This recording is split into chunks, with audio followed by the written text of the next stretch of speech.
Bonjour et merci de nous retrouver sur le plateau d'Un cœur qui écoute, votre rendez-vous de spiritualité.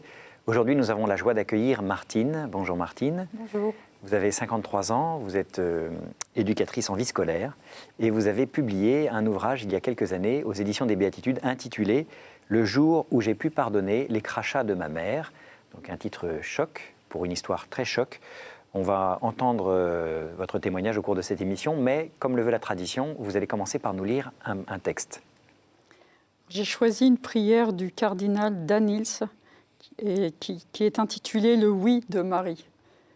Père, ton Fils a dit oui, toujours, par sa croix et sa résurrection, une fois pour toutes.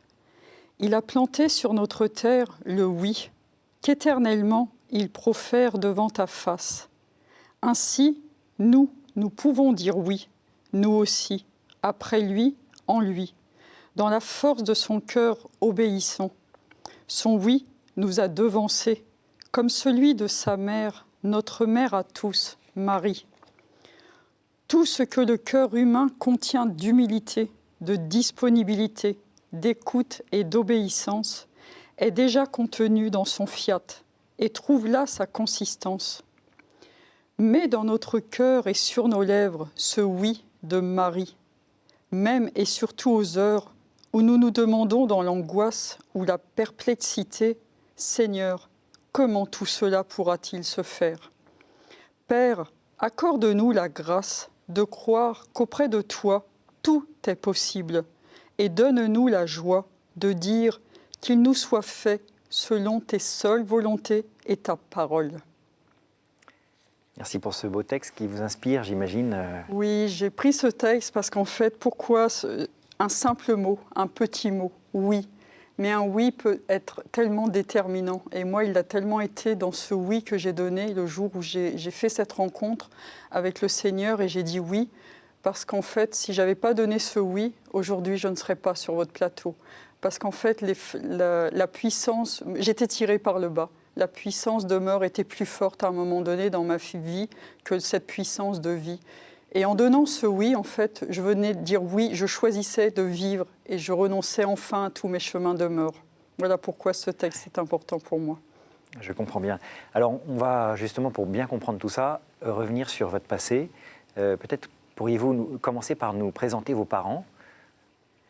Alors, mon papa, je vais commencer par mon papa. Mon papa était un chauffeur routier. Il était souvent absent. Mon père partait en déplacement toute la semaine, donc un papa absent, qui était très peu présent. Et le peu qu'il était à la maison, il souhaitait sa tranquillité. Son rôle de père, en fait, se limitait juste à ramener sa paye dans son foyer et voulait la paix quand il rentrait le week-end. Ma maman, ma mère a été reconnue officiellement et administrativement comme une bonne mère. Oui, vous avez bien entendu, et pourtant c'est la même femme qui va se conduire avec moi peu à peu comme une bête sauvage et féroce. Comme une bonne mère parce que...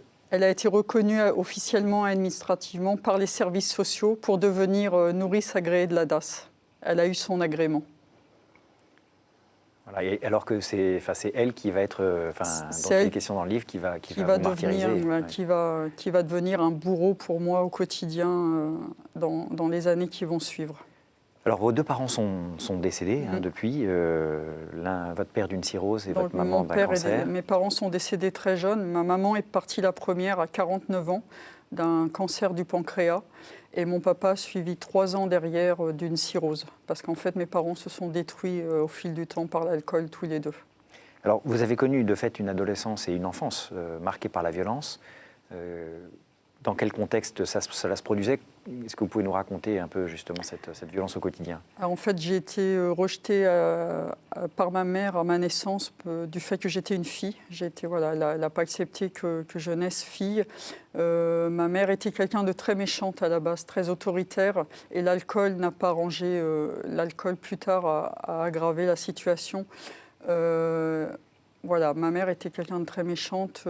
J'étais battue au quotidien. Ma mère ne savait pas parler. Elle criait tout le temps après moi. me tapait avec tout ce qui lui tombait sous la main. C'était n'importe quoi. Tout ce qui lui tombait sous la main, je le prenais sur moi. Voilà, je devais subir en permanence ces coups, ces insultes, ces cris. Et toutes les corvées ménagères aussi de la maison étaient pour moi. Comme punition, souvent, je me retrouvais enfermée dans ma chambre, parfois au pain sec et à l'eau. Ça pouvait durer plusieurs jours selon la punition. Voilà. À l'âge de 13 ans, j'ai découvert que ma mère buvait. Je l'ai découvert au fil du temps et elle buvait de plus en plus. Et l'alcool a aggravé cette situation et ce climat de violence et d'insultes. Mon père qui était routier buvait aussi. Et du coup, ce climat d'alcool a vraiment détérioré encore plus ce climat familial. J'ai grandi vraiment dans un climat familial de disputes, de violences, d'insultes entre mes parents, mais aussi avec moi. Les bagarres étaient au quotidien dans ma famille. Le jour où j'ai pu pardonner les crachats de ma mère, elle vous crachait dessus aussi? En fait, quand j'ai parlé de l'alcool, donc ma mère était alcoolique et donc l'alcool a été vraiment une descente. J'ai vécu vraiment à ce moment-là une descente aux enfers. Ma mère m'insultait de tous les noms. Je vais être vulgaire à votre écran, mais je ne peux pas parler de mon témoignage sans dire la vérité. Ma mère, à 13 ans, me traitait de salope, de putain, de morue. J'ai grandi avec ces mots-là qui ont vraiment eu une répercussion sur moi plus tard. Mais ça, c'était rien. À côté du pire, ma mère me crachait à la gueule. Et je le dis vraiment avec la même violence que j'ai pu le recevoir, tellement ça a été violent pour moi. Et ma mère me crachait à la gueule avec une certaine jouissance dans les yeux, me disant « Mais ma fille, tu ne mérites que ça ». Alors comment vous pouviez vous échapper de cette prison, à la fois toutes ces violences psychologiques, verbales, physiques? Quel était votre échappatoire J'en avais pas beaucoup parce que j'avais très peu de temps pour moi. Elle me trouvait toujours quelque chose à faire quand j'étais à la maison. L'école restait le seul échappatoire à mes sévices psychiques et corporels. Je travaillais bien à l'école et voilà, je pense que c'était mon seul refuge et les livres. Je lisais beaucoup à l'époque. À 16 ans, vous arrêtez les études? Alors, dans tout ce qui m'a concernée, même je travaillais bien au lycée, donc mes parents ont été convoqués au lycée parce qu'ils n'ont pas voulu donner suite à mes études. Donc, le collège, les professeurs n'ont pas compris. Donc, ils ont convoqué mes parents et mes parents ont dit non. Et, en fait, leur but, c'était de me mettre au travail. Donc, comme je suis du mois de septembre, ça arrangeait bien mes parents. Je suis sortie du système scolaire très jeune et le jour de mes 16 ans, le 6 septembre, j'ai été placée comme bonne à tout faire chez des patrons à l'âge de 16 ans. À 17 ans et demi, vous vous battez avec votre mère et à la suite de ça, vous vous retrouvez à la rue, elle vous vire de chez elle. Comment est-ce que vous allez réagir? Où est-ce que vous allez trouver où dormir? Comment va être faite votre vie à partir de 17 ans et demi? Alors c'est sûr que plus je grandissais, moins je supportais ce climat familial et ces insultes, ces coups qui étaient gratuits au quotidien. Donc plus je grandissais, moins... Et donc un jour, je me suis... En fait, j'ai répondu à ma mère suite à des insultes et des coups. Et là, ce jour-là, elle n'a pas compris parce que jusqu'à maintenant, je ne disais rien, je me taisais. Ce jour-là, je lui réponds et du coup, je me retrouve à une prise aux mains avec elle et on se bat. On se bagarre dans l'appartement. Et elle me dit, ma fille, si tu n'es pas contente, tu prends la porte. Et là, je lui tiens tête, je lui dis, oui, maman, la porte, je vais la prendre. C'est comme ça que je me suis retrouvée. Et elle ne pensait pas que j'allais répondre vraiment par ce oui. Et du coup, c'est comme ça que je suis partie. Je me suis retrouvée un lundi après-midi à 17 ans et demi avec toutes mes affaires sur le palier. Et je ne savais pas où j'allais aller dormir ce soir-là. Alors comment est-ce que vous avez fait? Alors ce soir-là, j'avais une mobilette puisque je travaillais. Je m'étais payé une mobilette pour aller travailler. Et ce soir-là, il y avait la fête foraine dans ma commune. Et donc, j'ai traîné sur la fête foraine très tard. Et un forain, au moment de la fermeture des lumières et des manèges, me dit « Mais tu rentres pas chez toi ?» Et j'étais triste, je réponds pas. Première fois, je réponds pas. Et il revient vers moi, mais il me dit « Rentre, il est tard, il était peut-être 23 heures. » Et là, je lui lâche « J'ai plus de chez moi. » Il me dit « Comment t'as plus de chez toi ?» Je dis « Non, je me suis battue avec ma mère à midi et je me suis retrouvée à la rue. J'ai été mise à la rue cet après-midi. Je ne sais pas où aller. » Donc voilà, ce forain bien intentionné a été bien gentil, m'a proposé sa caravane, mais vous vous doutez bien que ça n'a pas été gratuit. C'est comme ça que je me suis livrée corps et âme à cet homme pour la première fois, pour ce soir-là dire j'ai un toit pour dormir. Alors ça a duré presque 2 ans, Oui. cette vie d'errance. Vous en avez profité pour faire des études, du coup, reprendre des études toute seule. Alors mes parents ne se sont pas souciés de moi pendant 2 ans. Voilà, j'étais mineure quand même à la rue, mais ils ne se sont pas du tout inquiétés de savoir où je dormais et ce que je faisais. Bon, ils savaient que je travaillais, mais voilà, ils ne se sont pas trop souciés de savoir où je dormais. Toujours est-il que moi, j'avais vraiment voilà, un désir en moi d'apprendre un métier, et je pense que je voulais toujours aller à l'encontre de ce que ma mère avait voulu faire de moi. Et du coup, oui, j'ai repris des études tout en travaillant. Pourtant, je faisais des petits boulots, mais j'ai repris des cours par correspondance, que je travaillais le soir et le week-end. Et c'est par ce biais que j'ai préparé des concours administratifs. Et c'est par ce biais que je suis rentrée dans la police. Donc vous êtes devenu fonctionnaire de police. Et puis à l'âge de 30 ans, alors que vous n'aviez pas un modèle, on va dire, de couple très, très édifiant, vous mariez. Alors effectivement, donc à mes 30 ans, à 28 ans, je rencontre celui qui va devenir mon mari. Mais effectivement, quand on s'est rencontrés, tout de suite, je lui ai dit, moi, il n'y aura pas de mariage et il n'y aura pas d'enfant. Je ne voulais absolument pas reproduire le modèle que j'avais reçu, parce que le modèle que j'avais connu, pour moi, j'avais connu que ça. C'était ça, l'amour, construire une famille, avoir des enfants. Et je ne voulais absolument pas reproduire ce schéma. Et du coup, voilà. Ceci dit, on s'aimait très fort. J'ai voulu y croire. Je me suis dit, après tout, j'en suis peut-être capable. Et donc, à 30 ans, je me suis mariée. Seulement, à cette époque-là, j'ignore. Parce qu'au moment de mon mariage, tout mon passé de maltraitance, quand je le dis, quand je témoigne, il est là. Ah, il est bien au chaud. Il est bien au fond de mes entrailles. Il est bien, seulement sans m'en rendre compte, j'ignore qu'à ce moment-là, tout ce passé, il ne va pas tarder à me rattraper. Et de fait, donc, vous n'arrivez pas à avoir d'enfants. Et puis, au bout d'un moment, c'est le divorce. Enfin, vous demandez le divorce. Alors effectivement, tout au long, on ne peut pas. Voilà, comment devenir adulte, on n'apprivoise pas un chien battu et maltraité du jour au lendemain. Ça demande du temps, de la patience, de l'écoute et beaucoup d'amour de la part de l'entourage, et aussi d'être accompagné. Donc, j'ai pas réussi voilà, tout mon passé est là. Je suis pas du tout celle que je suis aujourd'hui sur votre plateau. J'ai de la violence en moi, j'ai de la colère, énormément de haine. Je suis agressive avec tout le monde. Et donc voilà, la première fois dont je tombe enceinte, moi j'ai ce rejet de cet enfant, mais en même temps j'aime mon mari. Je veux y croire, et du coup, par amour pour mon mari, voilà, je veux essayer de fonder cette famille. Seulement, mon corps me dit non, ma tête me dit non, et ça a été un échec total. J'étais suicidaire, j'étais très mal dans ma peau, j'étais en mal-être profond, et c'est là que j'ai commencé à réaliser que mon passé commençait à me rattraper. Mais je n'ai pas mis de mots tout de suite dessus. Et donc c'est vous qui avez dit à votre mari, il vaut mieux qu'on se sépare, je vais te rendre malheureuse ou... Alors il y a eu plusieurs, ça a duré quand même quelques temps. J'ai fait 4 tentatives de grossesse, il y a eu 2 IVG et 2 fausses couches. En fait, mon corps me disait non et ma tête me disait non. Et là, un médecin m'a dit, mais il est temps de faire quelque chose, de consulter un psychologue, parce que lui, il avait compris. Il m'a dit, moi, je ne donne pas cher de votre peau. Il avait compris que j'étais vraiment sur le fil du rasoir et que je ne voulais plus vivre, que je n'étais pas prête à donner la vie avec tout ce passé. Et j'en étais incapable. Donc, mon couple a commencé à s'en déchirer. Et à un moment donné, j'ai dit à mon mari, je l'aimais, au moment de ma séparation, je l'aimais beaucoup, je l'aimais encore, mais je l'aimais tellement que j'ai préféré qu'on arrête là, parce que j'étais incapable de lui donner ce que lui attendait. Et donc, d'un commun accord, on s'est séparés. Et donc, à nouveau, vous vous êtes retrouvés à la rue. 3 semaines après cette rupture qui vous affectait, forcément, vous subissez un vol à l'arraché, et c'est la goutte de trop. Ouais, quand je témoigne, je dis toujours aux jeunes, ça les fait rire des fois, je leur dis un vol, aujourd'hui ça peut être banal, mais en plus un vol à un flic, je veux dire, voilà, ça arrive aussi. Je me suis fait casser ma voiture en partant au travail.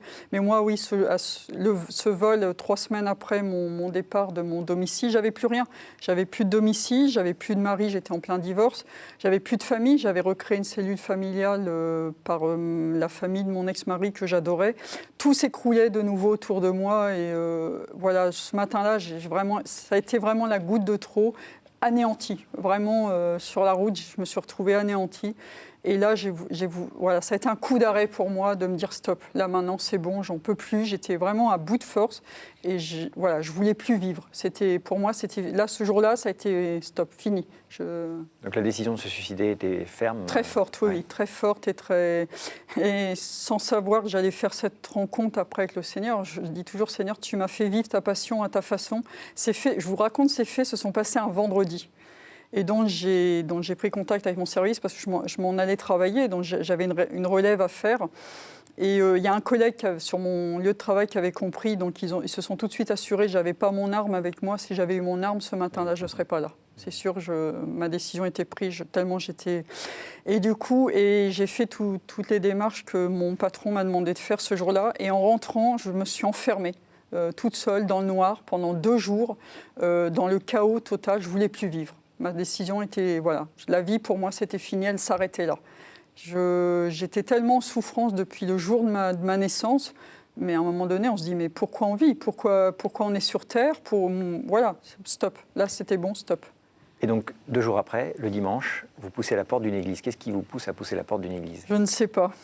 Voilà, je ne sais pas. Je dis toujours, Seigneur, c'est toi qui es venu me chercher. Toujours est-il que ce dimanche-là, donc 2 jours après ce fameux vendredi, j'ai la force de me lever, de m'habiller et d'aller à l'église de la commune où j'habite à ce moment-là. Et voilà, je dis Seigneur, vraiment, enfin aujourd'hui encore, j'ai pas la réponse à cette question. Parce que vous n'aviez aucune habitude d'aller à l'église, pas la foi, a priori. J'avais été baptisée à l'âge de 2 ans, parce qu'à l'époque, je pense que c'était la coutume, on baptisait les enfants. Et puis, mais non, dans le climat familial dans lequel j'ai vécu, le Seigneur, j'en étais très loin, je savais rien, je connaissais rien. Je me suis quand même mariée à l'église, alors je pense qu'il y avait peut-être une petite fibre en moi, mais je connaissais rien, non, rien du tout. Donc qu'est-ce qui se passe quand vous entrez dans cette église ? Alors je rentre dans cette église pour assister à cette messe dominicale. Je ne connais rien, moi je ne connais pas le rituel de la messe. Et au moment de l'homélie, le prêtre qui était à l'ambon, je le revois encore comme si c'était hier, ces mots viennent me toucher, percuter en plein cœur. Et là, je me mets à pleurer, toutes les larmes de mon cœur. Et j'ai l'impression de ce prêtre, en fait, j'ai l'impression que je suis toute seule avec lui dans cette église, alors que l'église est pleine parce que c'est un dimanche. Et j'ai l'impression qu'il me parle à moi, qu'il vient me dire, voilà, Martine, c'est à toi que je m'adresse là. Alors là, je pars en crise de nerfs au moment de la messe. Moi qui est discrète en général, là, c'était raté. Parce que quand vous êtes en crise de nerfs, vous faites des gros sanglots. Et voilà. Donc ce prêtre vient me toucher en plein cœur par ces mots. Et des fois, on me dit, mais te souviens-tu des mots qu'il a dit, le prêtre ? Ben non, je ne m'en souviens pas. Toujours est-il que ça a été très fort. Ouais. Du coup, une femme, à la fin de la messe, vient vous voir ? Alors en fait, à la fin de la messe, je tente bien de m'en aller discrètement parce que j'étais déjà dans un état vidé, quand on lâche beaucoup comme ça. Et je connaissais presque personne et je vous dis, je suis quelqu'un d'assez discrète. Et en fait, à la fin de la messe, quelqu'un que j'avais vu 2-3 fois, mais je ne connaissais pas plus que ça, vient me voir et me dit, mais je crois que vous êtes en très grande souffrance, on vous a vu pleurer, entendu à la messe, est-ce que je peux vous aider ? Et là, je l'envoie balader gentiment, mais... J'ai dit, foutez-moi la paix, plus personne ne peut rien pour moi. Les adultes m'avaient tant trahi jusqu'à maintenant et tant fait de mal que, pour moi, de toute façon, j'étais rentrée dans cette église, mais en même temps, ma décision de mourir était là, donc je voulais plus vivre. Donc j'ai dit, mais foutez-moi la paix. Et en fait, cette personne, elle a insisté, et je crois que si je dois mon salut aujourd'hui, je dis toujours à toi, Seigneur, mais je le dois aussi à cette personne qui a vraiment été... Parce qu'elle a insisté pour qu'on se revoie, mais qu'on se revoie très rapidement.